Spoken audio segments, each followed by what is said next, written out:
married, George? Not usually. Whatever do you mean? Well, not normally. You're getting divorced. Yes, definitely. Gerard Depardieu marries Andy McDowell in order to gain American citizenship in Green Card.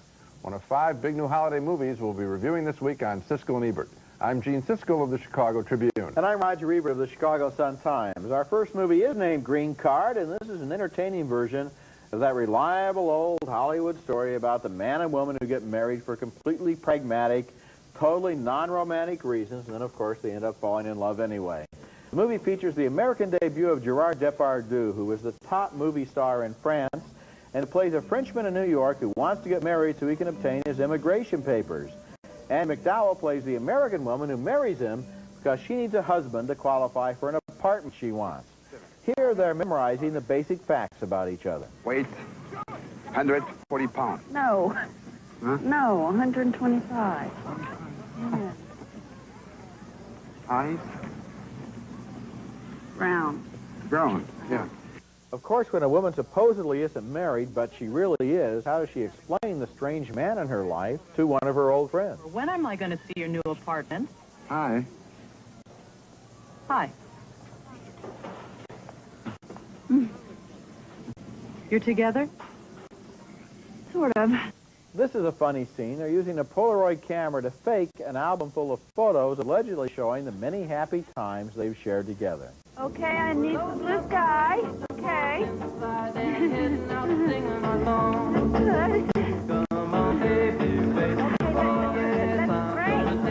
And, of course, the inevitable moment comes when the Immigration Service starts searching for the real truth.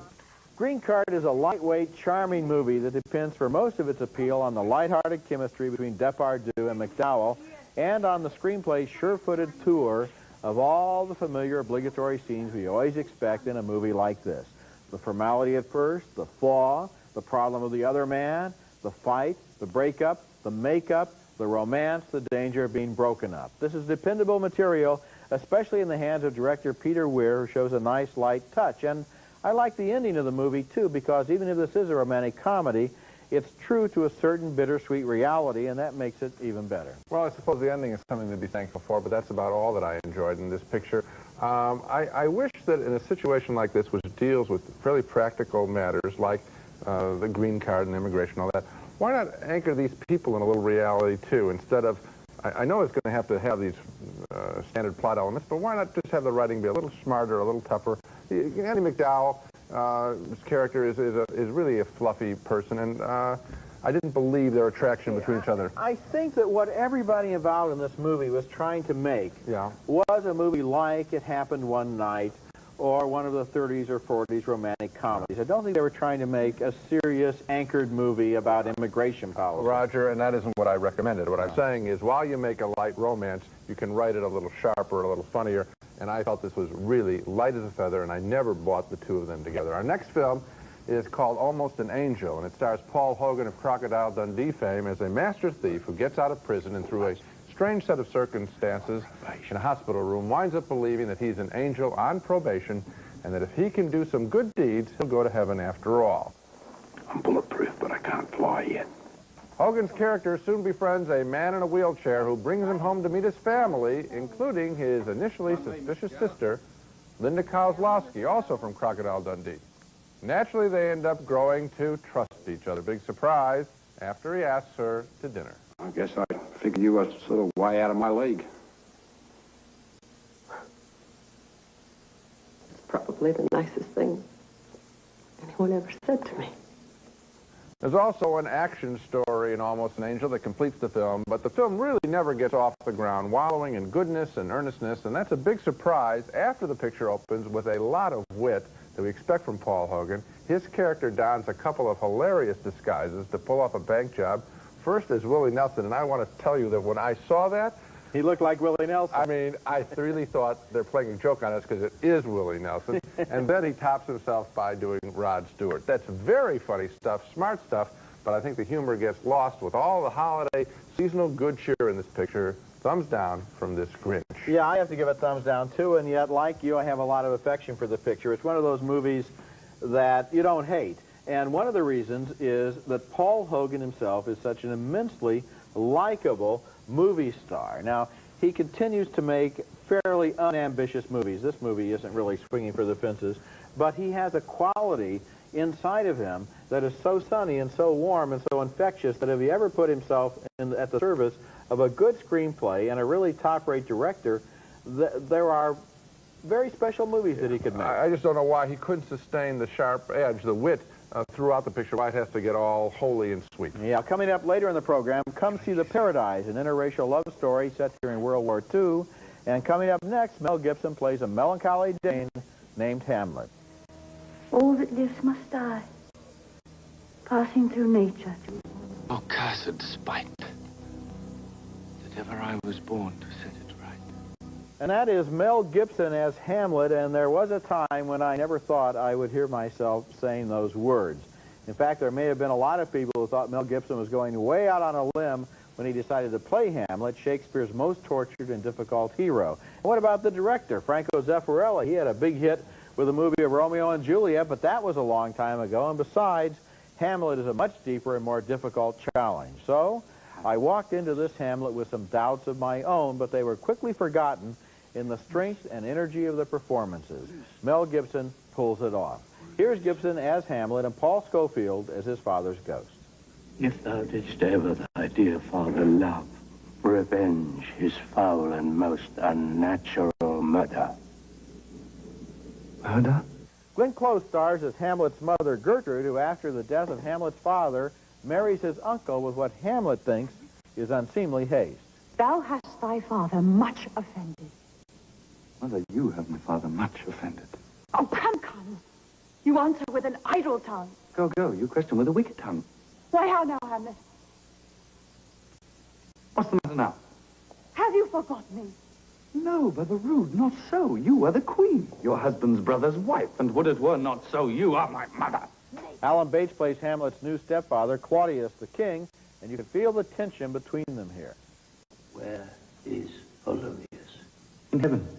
Send thither to see. If your messenger find him not there, seek him in the other place yourself. Every time I see another version of Hamlet, I realize that Shakespeare wrote in this play a role that is incredibly elastic, able to be turned this way and that to suit the strengths of the actors who play him and the times that he's played in.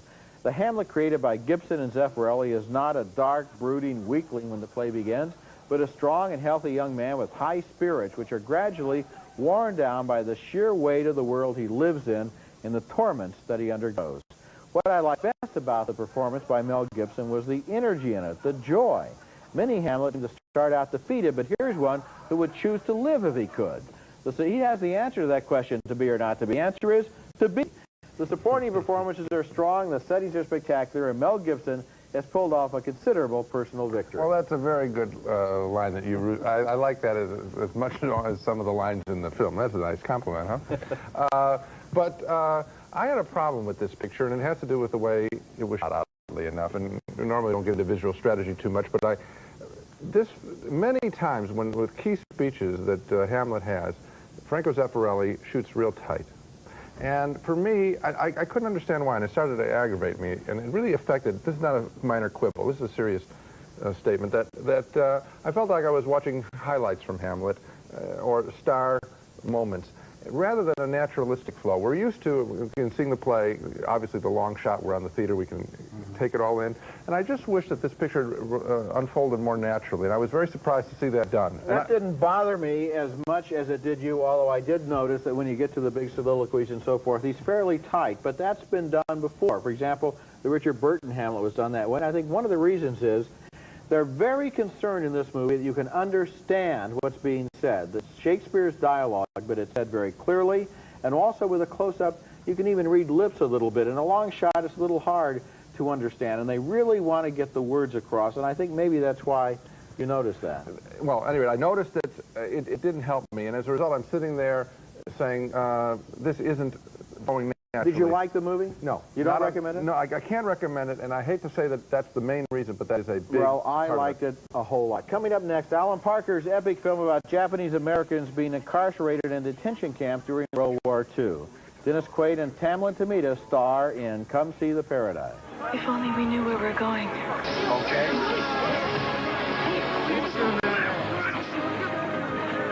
Why are the blinds down?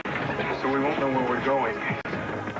That's a scene from Come See the Paradise, a well-meaning, possibly too well-meaning epic melodrama about a dark chapter in American history when many Japanese Americans were placed in internment camps during World War II, ostensibly to protect against Asian espionage and terrorism while we were at war against Japan. But many have argued that both racism and economic reprisals were really at work too, because Japanese property was seized and because German Americans were not similarly interred to the same degree. Dennis Quaid plays our Caucasian guide in this story. We always get one with a story about people of another color. A pro-labor Irish American who falls in love with a Japanese American woman named Lily, played by Hamlin Tomita. Can I kiss you?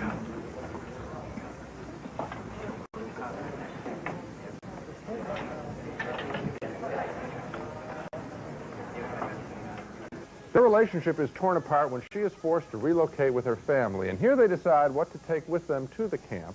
What are we going to do with these old records? They're all Japanese. No one's going to buy them. Break them. Break them? Sure. Break them.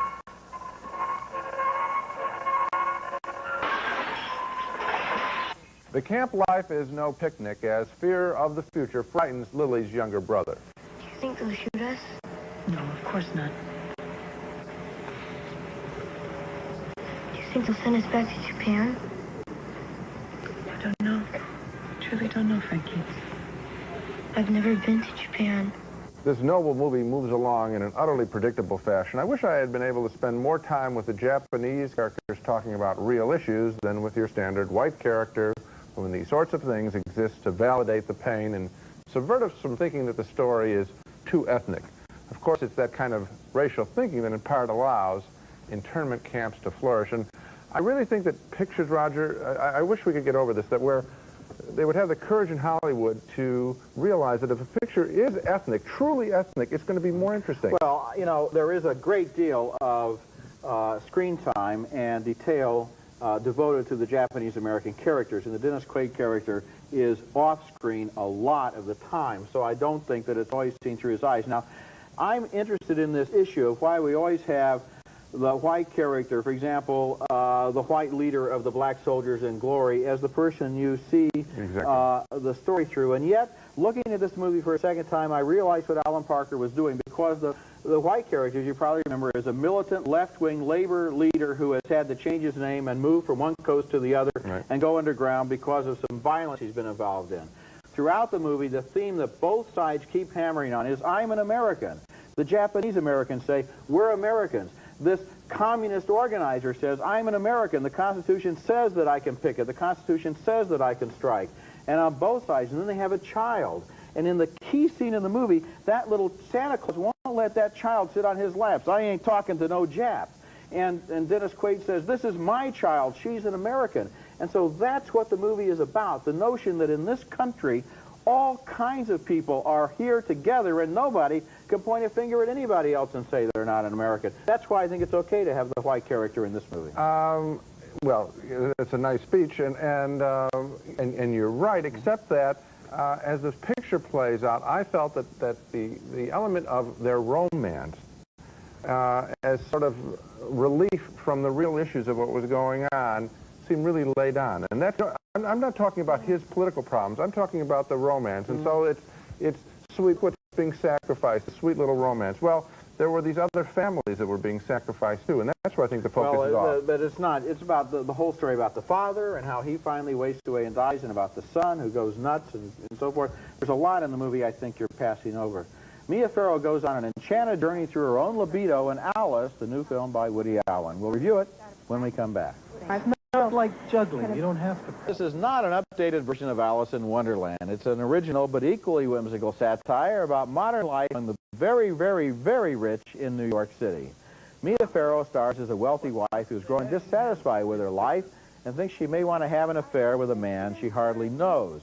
Complaining of back pain, she goes to see an acupuncturist in Chinatown, but wise old Dr. Yang knows the problem isn't in her back, but in her heart. Best way to get to know a strange man is to observe. Yeah, Bitter. What will this do? Enable Mrs. Tate to observe without being observed. Who is it? What is this? Where am I going? Joe Mantegna plays the man she has a crush on, but after 16 years of faithful marriage, the idea of having an affair with another man terrifies her. Relax. Relax. It's not even dark. God, I prefer it when it's dark. Then you can't see anything. I am going to be going on a diet. Alice explores some familiar Woody Allen territory. On the one hand, we get the troubled modern woman seeking some kind of meaning in her life. On the other hand, there's a sort of mystical or magical thread running through the movie as Dr. Yang's secret herbal potions make her free to ask basic questions about the meaning of her life and all of her relationships. The movie takes a very detailed and satirical view of the rich and empty lives of its wealthy New Yorkers, and yet it also has an irreverent side, a kind of tongue-in-cheek attitude toward Alice's effort to redeem herself. The ideas and ambitions here are more limited than they were in Allen's previous movie, The Wonderful Crimes and Misdemeanors, but it's a smart, funny movie, and I liked it. I liked the setup of it. I was all set for to really get involved with Alice in this very real issue that which is her life and what she's going to do with the men in her life. You know how people are always arguing back and forth with Woody Allen's career? I wish he'd be, when he makes a serious picture, I wish he'd be, more funny. This time I wanted him to be more serious. I thought that Alice's situation is a common one, an important one, and when it got light with Dr. Yang, maybe once, but repeatedly, that's when my back went up and I thought this isn't being taken seriously enough. I think he's doing an interesting thing here with the story, Gene. You know, in all of his movies recently, he's had some kind of wise authority figure, a rabbi, a priest, a philosopher, right, somebody who is really dealing with big questions, a psychiatrist typically. Now, in this movie, what he does, I think, with Dr. Yang is just short-circuit all that. You go to Dr. Yang, he gives you some tea, and immediately you're in touch with how you feel about your sister, how you feel about your mother, how you feel about your husband, with these fantasies. And there are fantasy or magical scenes in the movie, or maybe they're just all in her mind, which is probably where they were, that allows her to get probably like 30 years of psychoanalysis in 60 minutes of screen. I think that's what it's about, really, in a way. Okay, coming up next, our video pick of the week. This one from earlier in the career of Woody Allen. Serious movie. Hope springs among his longtime fans for a return to his classic comedies. You can accomplish that all by yourself by renting one of his early favorites, and one of mine is Love and Death, available on home video. It's a send-up of many Russian novels. Allen has a leading role in this story of a condemned man in 1812 reviewing his life. Diane Keaton co-stars in this tribute to Tolstoy's War and Peace. Look at you. You look so handsome in your uniform. Well, I got a perfect build for clothes. I'm a 28 dwarf.